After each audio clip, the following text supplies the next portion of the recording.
চাচা এগুলো কি বিক্রি করতেছেন? বিস্কিট বিক্রি করি। বিস্কিট কই থেকে নিচ্ছেন? বগুড়া থেকে আসে মোহনডাঙ্গা। বাড়িও কি আপনার বগুড়া? না, আমার বাড়ি বোনারপাড়া। বোনারপাড়া। আবার ট্রেনে চলে যাবেন? না, ওখানে বামুনডাঙ্গায় থাকি। কোথায় থাকেন? ওই শিববাড়ির মোড়ের ওখানে। শিববাড়ির মোড়ে। কার ঘরে থাকেন? ও নামটা আবার খেয়াল নেই। ওহো। ওই আগে ওই ডায়াবেটিক সেন্টার ছিল, হ্যাঁ হ্যাঁ হ্যাঁ। এখন ওখান থেকে হ্যাঁ রে, মারি ফেলাচ্ছে রে। ওখান থেকে একটু সরে আসছে না, ওখান থেকে একটু সরে অল্প একটু সরে সামানটা রাস্তা পড়ে আছে, আপনি বলবেন গেলি তো। তাই তো, না না বেকুব। চানাচুরও বিক্রি করেন নাকি? হ্যাঁ, চানাচুর বিস্কিট।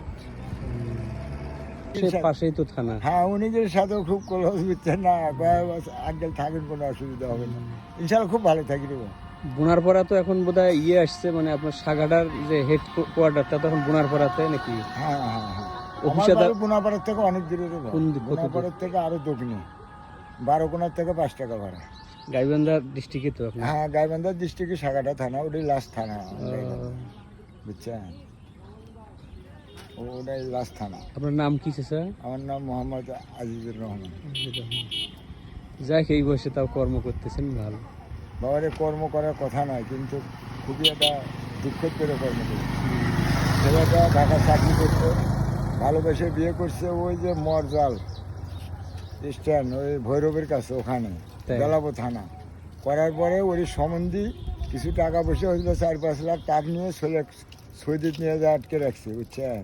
এই যে রমজান মাসে গেছে, এই পর্যন্ত কোনো প্রকারের কোনো খোঁজ খবর নেই, বুঝছেন।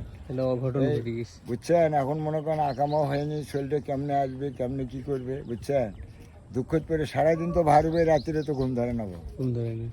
ছেলে একটাই ছেলে না, বউ তো কিছু বলে না, বউ তো বাপের বাড়িতে আছে, আপনি তো কিছু বলেনি, দেখছেন, চিন্তা করছেন। আচ্ছা আচ্ছা আচ্ছা, ঠিক আছে, ভালো থাকেন। আচ্ছা।